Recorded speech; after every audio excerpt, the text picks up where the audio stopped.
encontrar algún defecto que le permitiera romper esa cadena para así poder escapar de la prisión.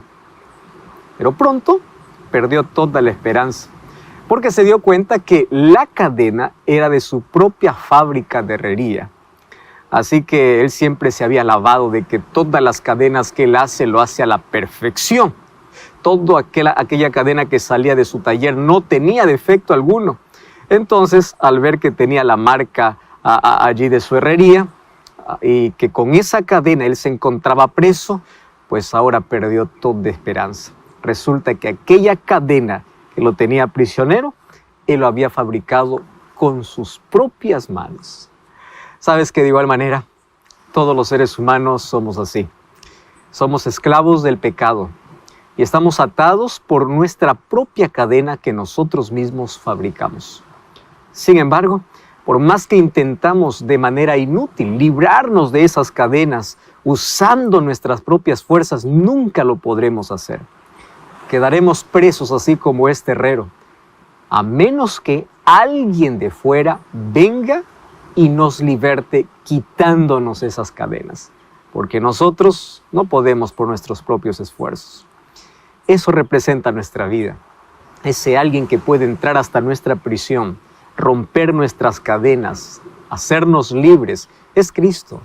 Cristo es el único que puede cortar las cadenas del pecado, las cadenas del pasado. Y es por su inmensa gracia que nosotros entendemos y recibimos el perdón y la salvación. El libro de Romanos capítulo 6, versículo 23 dice: porque la paga del pecado es muerte, mas la dádiva de Dios es vida eterna en Cristo Jesús, Señor nuestro. ¿A qué se refiere con la dádiva de Dios? Esa dádiva se llama gracia. ¿Y qué cosa es gracia? Gracia es una palabra inexplicable.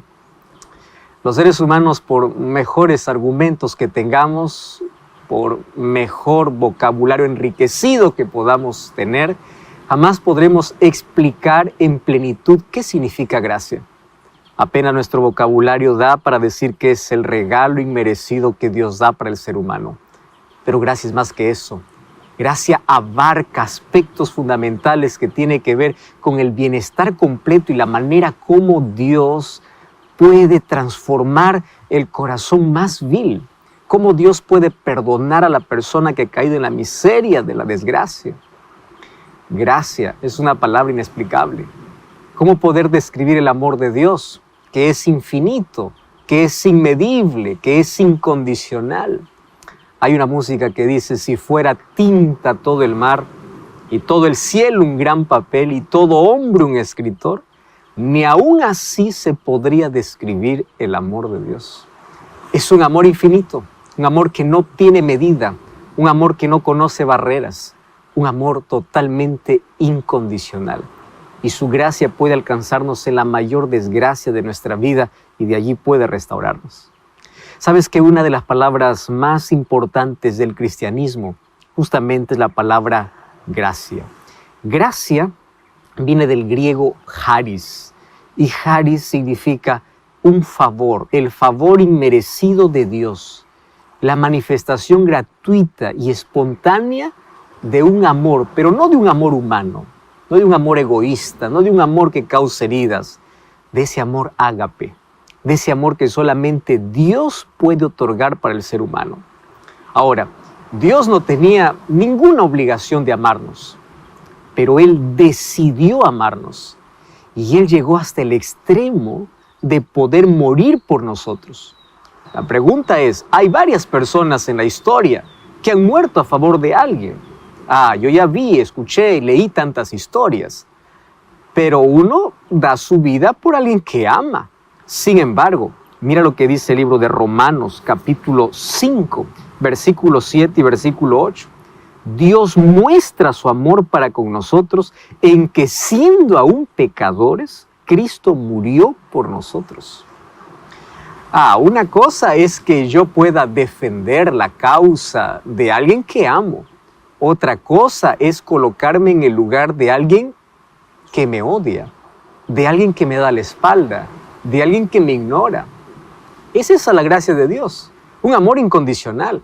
Cristo vino a dar su vida, no por aquellos que solamente que le amaban, le apreciaban y le seguían, por todos. Y ese todo incluye el ateo, aquel que niega su existencia, aquel que da la espalda a Dios, aquel que se rebela contra Dios. ¿Cómo poder entender la gracia? Cristo mostrando su amor de manera incondicional, aún sabiendo que el ser humano le iba a ignorar y rechazar, Él da su vida por el ser humano. Ahora quiero que entiendas que nuestra salvación no tiene que ver con lo que nosotros ofrezcamos a Dios, sino con lo que Él es y lo que Él nos ofrece. No depende de nuestros méritos, depende de los méritos divinos. Ahora, nosotros llegaremos al cielo solamente por su gracia. Hay personas que confían mucho en su capacidad, en su generosidad, en su bondad. Hay tantas personas que dicen, yo no necesito de Dios, yo no necesito de iglesia, porque yo soy una persona buena, soy una persona honesta. Los que dicen adorar a Dios son personas hipócritas. En primer lugar, tú te estás colocando como juez de alguien considerándote perfecto. Pero en segundo lugar, quiero decirte que tu bondad no abrirá las puertas del cielo. Solamente será la gracia de Cristo. Habrá tanta persona buena que se perderá. Buena porque confiaron más en sus actos de generosidad, en su honestidad, y no reconocieron su condición de manera humilde. No se arrepintieron, no aceptaron la gracia de Dios. Y nadie que rechace la gracia de Dios entrará al reino eterno. Nuestra salvación no depende de lo que hagamos, depende de cuánto permitimos que Dios haga en nuestra vida, de cuánto permito que Él trabaje en mí. No es lo que yo ofrezco, es lo que Dios hace en mi vida. Gracia es una palabra que necesitamos comprenderlo mejor. Si nosotros fuimos tan lejos en nuestra rebelión, Dios fue más lejos incluso para darnos la solución. Si tu pecado es enorme, la gracia de Dios es mayor. Tú nunca puedes subestimar la fuerza del pecado. Nunca subestimes el poder que tiene el pecado para destruir. Pero por favor, jamás subestimes el poder de la gracia. Hay personas que piensan que su pecado es mayor que la gracia de Dios. Y no es así. Tú estás subestimando la gracia de Dios, que es mayor que cualquier pecado. La gracia divina es una exageración sagrada. Es como un mar de amor que inunda el corazón del ser humano, y no solo aquí en la tierra, sino en el universo. Por eso en el capítulo 4 y capítulo 5 del libro de Apocalipsis, nosotros encontramos una escena extraordinaria de adoración, y adoración a Cristo. Y en el capítulo 4 es adorado porque Él es el Creador, mas el capítulo 5 Él es adorado por ser el Salvador del mundo. Maravillosa y extraordinaria gracia es aquello que hace la diferencia entre aquel que está perdido y aquel que se salva. Cuando aceptas a Jesús por fe, tú puedes tener la seguridad de la salvación. Y quiero que entiendas aquí esta dinámica. Gracia es aquello que tú o que Dios ofrece. Fe es extender la mano para poder recibir ese regalo. La gracia está abierta para todos. Dios ama a todos. Dios quiere que su gracia pueda transformar a todos. Infelizmente el ser humano, al negar, al rechazar, al dar la espalda a Dios, al no ejercer fe, desprecia esa gracia. ¿Qué cosa es la fe? Fe es la expresión humana para abrir su mano, su vida, para aceptar aquel regalo extraordinario que Dios le da, su gracia. Cuando aceptas a Jesús por fe, debes tener la seguridad de que la salvación llegó a tu vida. Por eso el libro de Efesios capítulo 2, versículo 8 y versículo 10, encontramos una expresión extraordinaria del apóstol Pablo. Efesios 2, 8 al 10 dice así: porque por gracia sois salvos por medio de la fe, y esto no es de vosotros, pues es don de Dios, no por obras para que nadie se gloríe, porque somos hechura suya, creados en Cristo Jesús para buenas obras. Quiero que preste atención aquí, cómo es que Pablo aquí menciona la salvación del ser humano. Somos salvos por gracia. Pero algunos solamente quedan en el versículo 8 y no leen el versículo 10. Cuando eres salvo por su gracia, las buenas obras tienen que ser el resultado de esa salvación. Algunos piensan que soy salvo por gracia y listo, yo puedo hacer lo que quiero en la vida. No, la gracia que salva es la gracia que transforma. Es la gracia que te coloca en armonía con la palabra de Dios. Es la gracia que te coloca en armonía con la ley de Dios. ¿Y dónde entra eso? Es que eres salvo por gracia para buenas obras. Eso dice el versículo 10. O sea, la causa de la salvación es la gracia de Dios. El resultado de la salvación o la evidencia de la salvación es la obediencia. Obediencia a su palabra, obediencia a sus principios, obediencia a su ley, un cambio en la vida, un cambio en la manera de pensar, de vestir, de hablar, de vivir. La gracia que salva es la gracia que transforma. Nunca te olvides de eso. Pablo dice que somos salvos por gracia, por medio de la fe, para buenas obras. Nunca te olvides, somos salvos para. Por gracia es la causa de la salvación. Para buenas obras es la evidencia de la salvación. La gracia que te salva es la gracia que te torna obediente. La gracia no te deja así como tú estás. ¿Recuerdas la escena de Juan capítulo 8?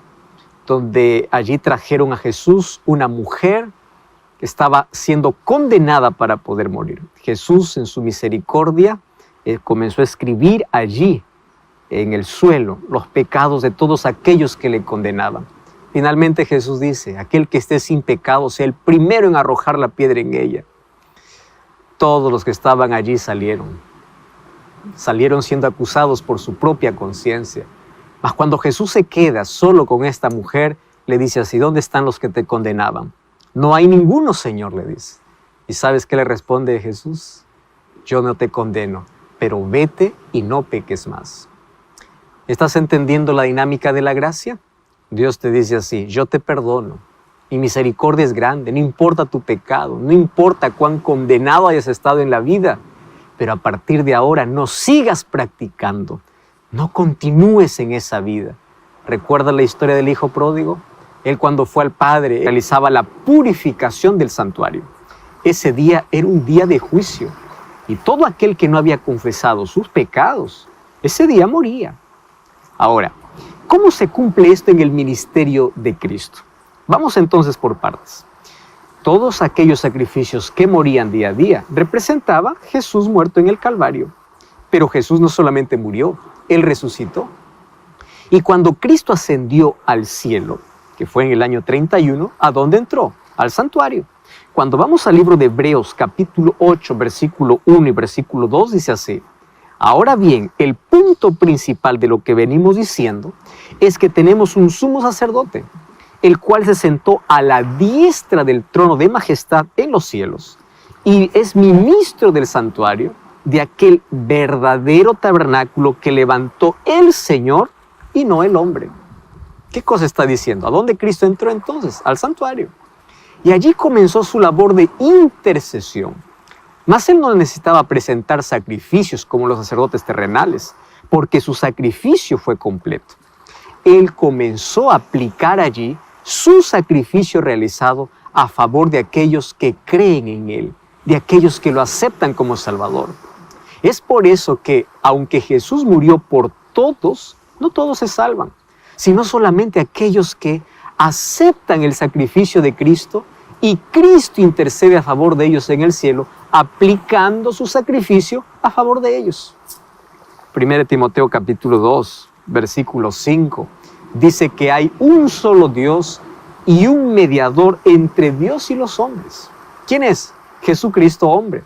Si vamos al libro de Primera de Juan, capítulo 2, versículo 1, dice, hijitos míos, estas cosas escribo para que no pequéis.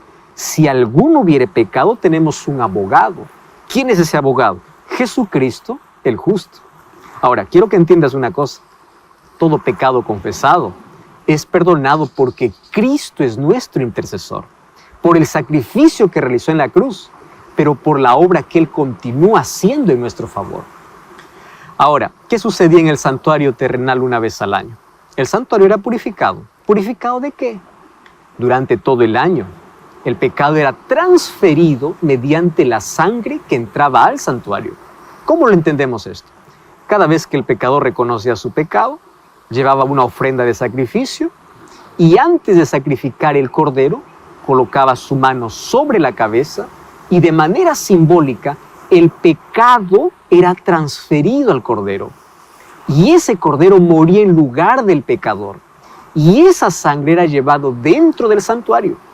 De esa manera, el santuario era contaminado por el registro de pecado que quedaba allí durante todo el año hasta el día de purificación o de limpieza, que era una ceremonia especial que se realizaba el 10º día del 7º mes, que era el mes de Tishri.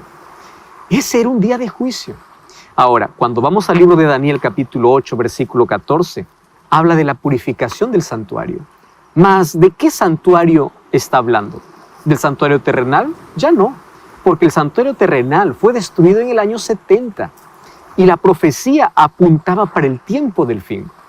La profecía aún es más larga, porque Daniel 8:14 habla de 2300 tardes y mañanas, que en profecía representan 2300 años, y dice que el santuario sería purificado. Ese sería el santuario celestial, no más el santuario terrenal. Mas allí viene la pregunta, ¿es necesario que esto suceda en el cielo? ¿De qué tiene que purificarse el santuario celestial? Mira lo que dice el libro de Hebreos, capítulo 9, versículo 23.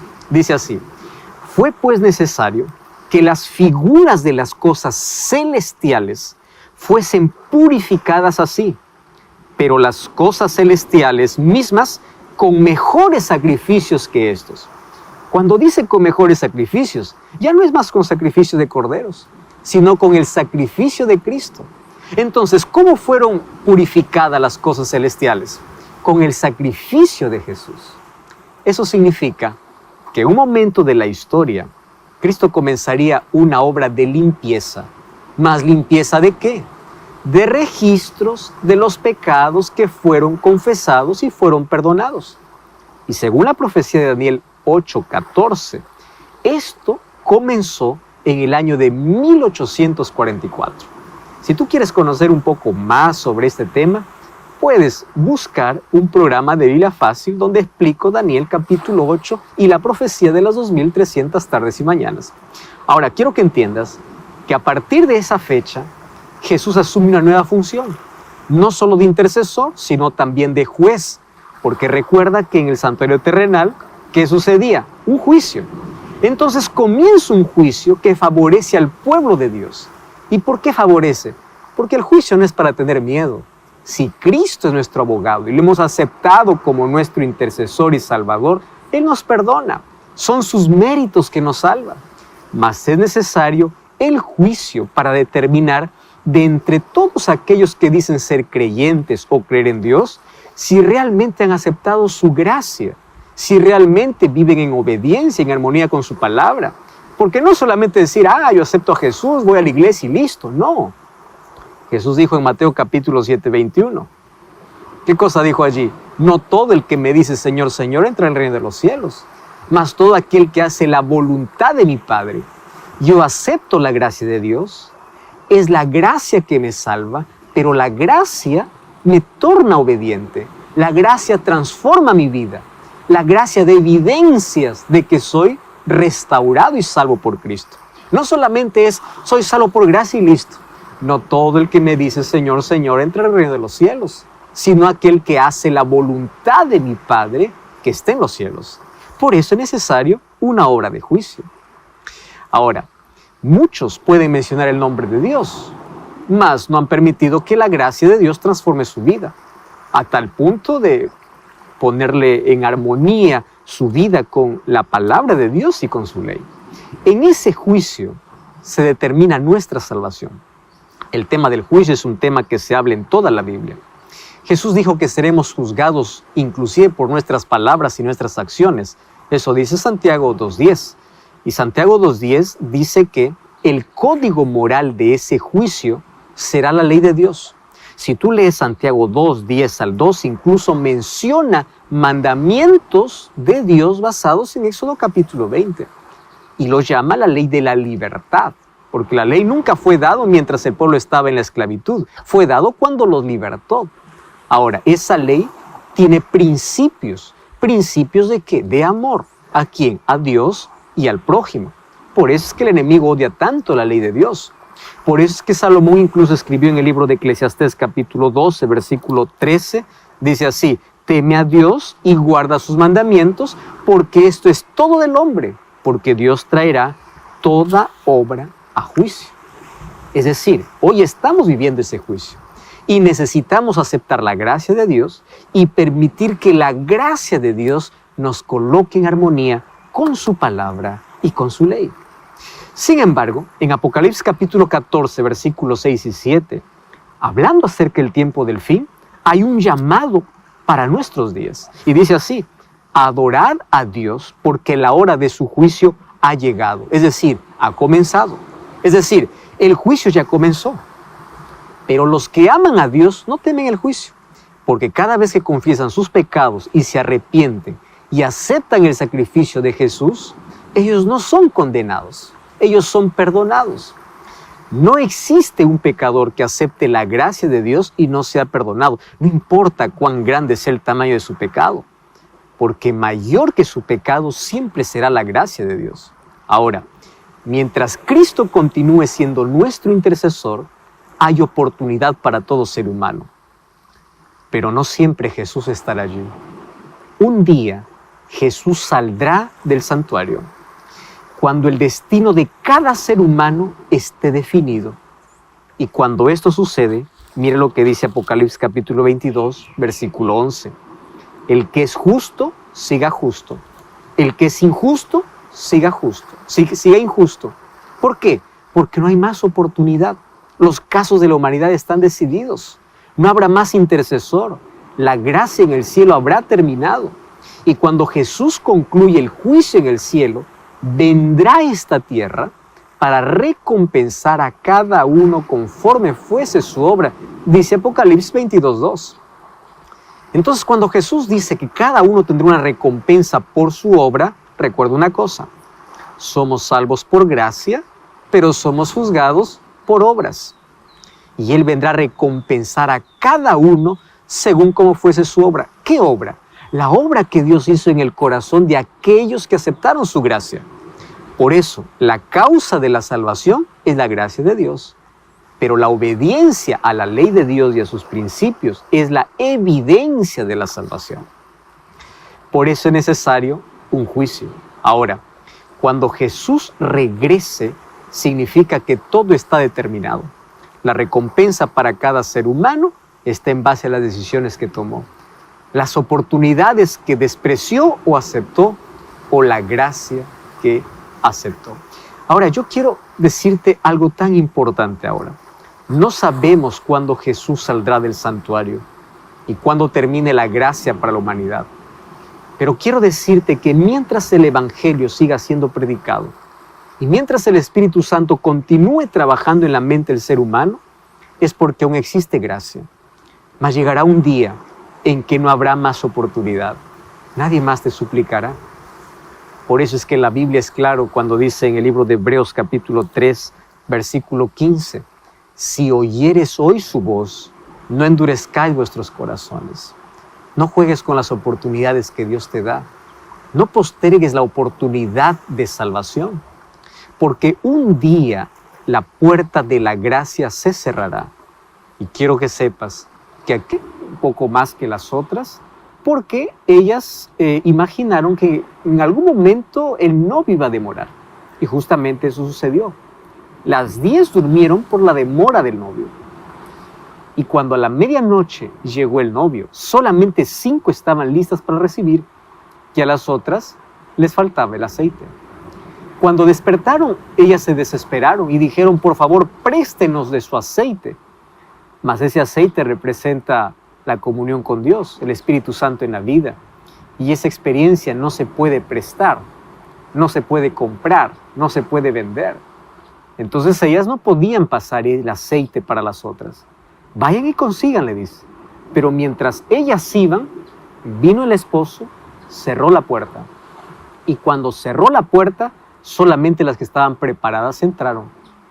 Lo interesante es que las otras 5, cuando regresaron, tocaron la puerta y de adentro se escuchó una voz que decía, no los conozco. La puerta ya estaba cerrada. Jesús dijo también que su venida sería como en los días de Noé. Y cuando nosotros vemos los días de Noé, que son ya muy parecidos a nuestra época por la violencia, por el dolor, por la inmoralidad y por todo ello. Mas hay un detalle interesante. Cuando Jesús dice en Mateo capítulo 24, versículo 37 al 39, como en los días de Noé será su venida, porque antes que Noé entrase en el arca, recordemos que Dios cerró la puerta. Mira lo que dice el libro de Génesis capítulo 7, versículo 16. Génesis capítulo 7, versículo 16. El texto dice así: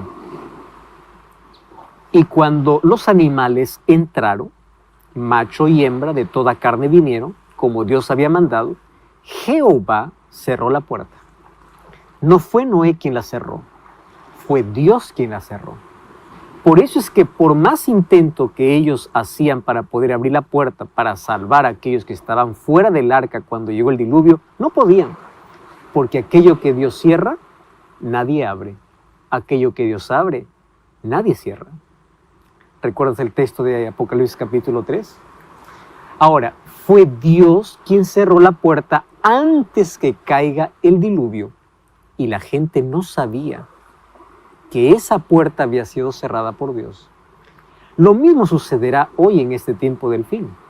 Nadie sabe cuándo Jesús volverá, pero antes del regreso de Jesús, la puerta de gracia se cerrará.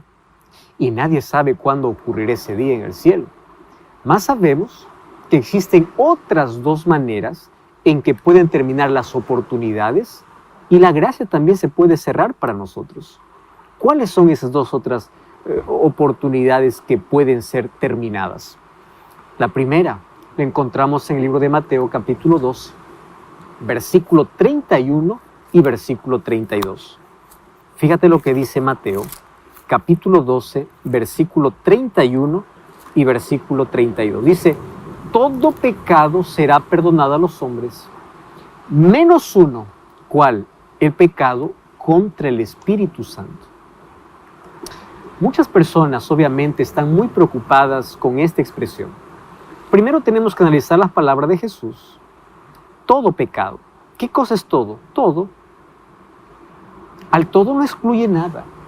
¿Mas qué significa el pecado contra el Espíritu Santo?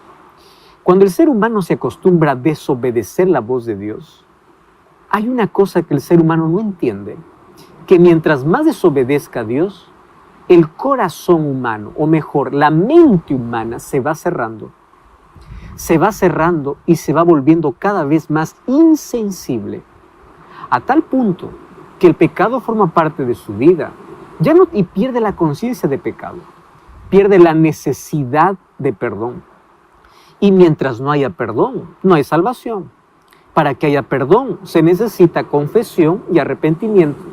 Entonces, un corazón endurecido por tanta desobediencia ya no tiene más necesidad de Dios. Entonces, como no hay confesión y arrepentimiento, tampoco hay perdón. El Espíritu Santo no puede más trabajar. Pecado contra el Espíritu Santo no es un acto, es un proceso, un camino de desobediencia, a tal punto de perder la sensibilidad. Hay personas que dicen, pastor, ¿yo ya habré pecado contra el Espíritu Santo? Y la respuesta es simple. Mientras tú estés incómodo con tu vida y mientras tú creas que has pecado y reconozcas tu condición, aún no has pecado contra el Espíritu Santo. ¿Por qué razón? Porque el único que te puede llevar al arrepentimiento y a ver tu condición pecaminosa es el Espíritu Santo. El Espíritu Santo hace un trabajo extraordinario, pero Él no puede forzar, no puede obligar. Entonces, pecado contra el Espíritu Santo no es una acción, es el continuo rechazo, donde te acostumbras a abrazar el pecado y a despreciar a Cristo. Entonces llega un momento en que en lugar de arrepentirte comienzas a justificar el pecado. Y así el pecado no es confesado. Y si no es confesado, no es perdonado. Pero mientras tengas necesidad de cambiar, el Espíritu Santo continúa trabajando en tu vida. Pero si tú continúas desobedeciendo o no escuchando su voz, te vuelves en un sordo espiritual. Pierde la sensibilidad a tal punto que no tiene más necesidad de arrepentimiento. No tienes más incomodidad por el pecado. Y cuando el ser humano se acostumbró al pecado, rechaza abiertamente la gracia de Dios. Y la gracia de Dios no puede hacer más ningún efecto en la vida. Por más que Dios ofrezca su gracia y su perdón, el ser humano no tiene más necesidad de él. Mucho cuidado. Por eso, mientras escuchas la voz de Dios, mientras eres sensible a la voz del Espíritu Santo, arrepiéntete. Vuelve a Cristo. No juegues con el pecado. No continúes en tu camino. Qué peligroso es que pueda llegar ese momento y el ser humano no es consciente de ello. Ahora, hoy existe arrepentimiento de pecado porque el Espíritu Santo actúa. Mas un día, cuando la gracia se termine en el cielo, el Espíritu no más trabajará, no más hablará al corazón humano. Y cuando esto suceda, quedará bajo el completo dominio de Satanás. Por eso la Biblia dice, no desprecie la gracia de Dios y si oyeres hoy su voz, no desprecies o no rechaces en tu corazón. Existe otro momento cuando la gracia termina para todo ser humano. Y esa gracia termina cuando llega la muerte. Todos sabemos que vamos a morir, mas nadie sabe cuándo. ¿Qué cosa necesitas para morir? Solo estar vivo. Es suficiente. No necesitas tener edad, tener una enfermedad. Hay personas que están tan sanas y mueren. Y hay personas que pueden estar tan enfermas y siguen viviendo. Así que la muerte es un camino por el cual todos los seres humanos estamos yendo, estamos caminando. Ahora, mientras tengas vida, existe gracia. Mientras estás vivo, tú puedes tomar la decisión de aceptar la gracia de Cristo. Pero cuando la muerte llega, no hay misa que te salve. No hay oración que te salve. Porque la salvación es un asunto de elección, de decisión. Nadie llegará al cielo sorprendido diciendo, ¿qué hago aquí? Uno llegará consciente de que aceptó las oportunidades que Dios le dio mientras Él estaba en vida. Ahora entiendes, la gracia se acepta cuando uno está vivo.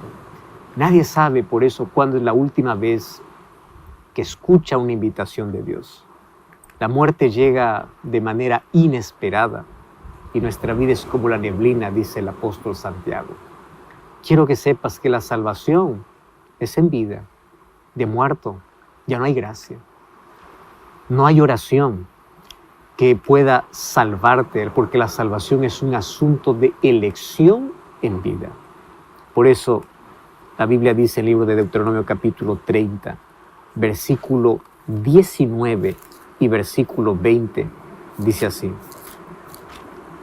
Hoy he puesto delante de ti la vida y la muerte. Mas antes dice, a los cielos y a la tierra llamo por testigos, que he puesto delante de ti la vida y la muerte, la bendición y la maldición. Escoge la vida para que vivas tú y tu descendencia. ¿Y de qué manera el ser humano escoge la vida?